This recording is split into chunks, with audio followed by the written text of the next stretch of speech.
Bienvenue dans cette très courte vidéo dédiée à WordPress. Donc pour les étudiants de l'ESDEM, il s'agit de la dernière partie des 3 vidéos qui servent à préparer le prochain cours. Alors WordPress en 2 mots, c'est un logiciel qui va vous permettre de faire des sites très facilement sans avoir à coder. Il fait partie de la famille des CMS, Content Management System, ou système de gestion de contenu, qui est en fait une famille de logiciels et d'outils qui servent donc à faire des sites de contenu, des sites qui sont mis à jour dynamiquement pour pouvoir gérer le contenu du site. Alors je vais vous présenter quelques exemples de sites qui ont été faits avec WordPress et pour vous montrer la diversité de ce qu'on peut faire avec ça. Alors il faut savoir qu'à l'origine c'est fait pour faire des blogs. Donc j'ai pris un blog d'homme politique au hasard, celui d'Alain Juppé. Il a été fait avec WordPress. Alors un autre blog qui vous permet de voir que la structure est souvent assez identique avec la liste des articles au début et le menu en haut. Et un dernier exemple de blog qui vous permet de voir que tous les sujets sont traités et également tous les niveaux de notoriété. C'est-à-dire qu'on a commencé par le blog d'Alain Juppé qui a donc des moyens importants pour pouvoir mettre en place un site très complet et qui finalement utilise l'outil basique de WordPress. Et ça va même plus loin puisqu'il y a également des sites institutionnels où là le côté d'actualité n'a plus tant d'importance que ça. On va y retrouver surtout des informations statiques et pérennes dans le temps, mais on va avoir encore tous les cas de figure et que ce soit des grands ou des petits. Donc là on commence par celui d'Engie.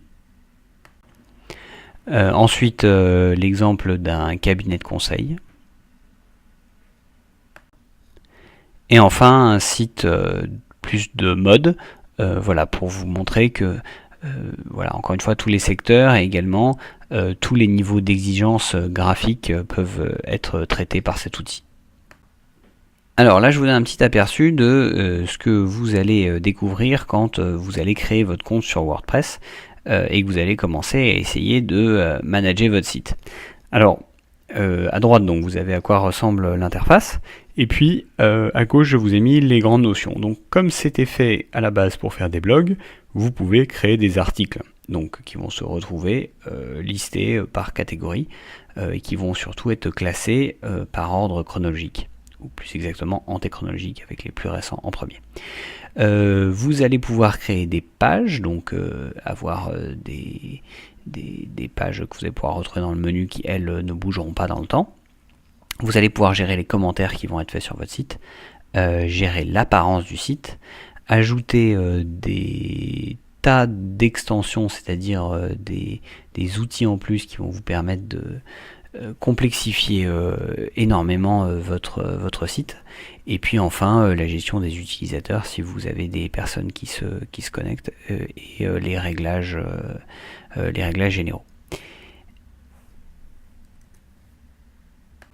Alors, pour reprendre quelque chose dont on a déjà parlé, il faut savoir que WordPress peut être accédé de 2 façons.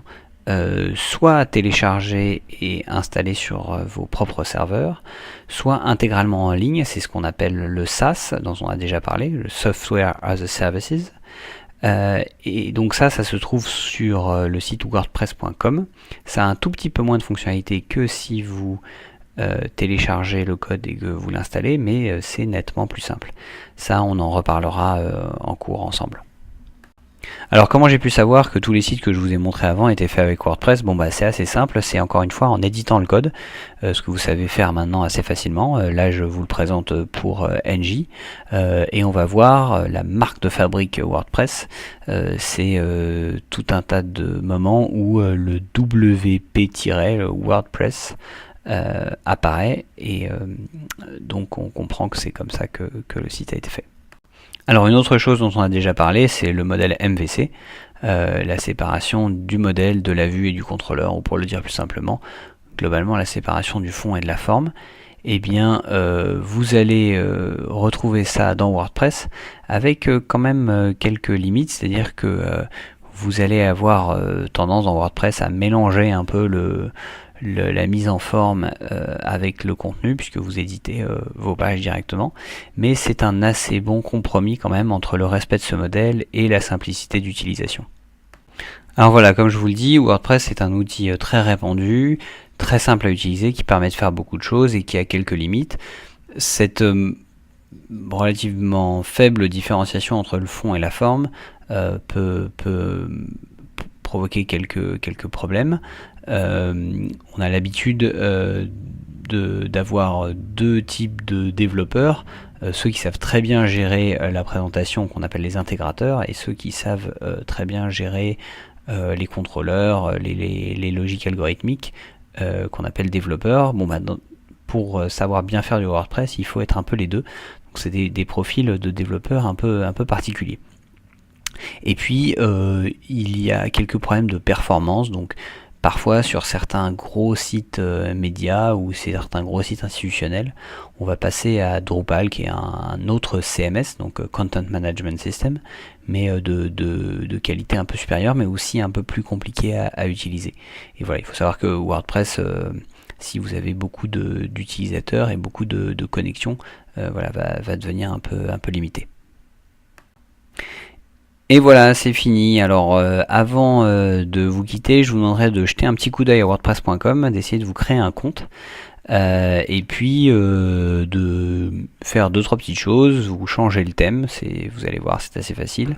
Vous essayez de publier un article et vous essayez de trouver où se trouvent les statistiques du site, c'est-à-dire l'équivalent de ce qu'on a vu dans la vidéo précédente sur Google Analytics.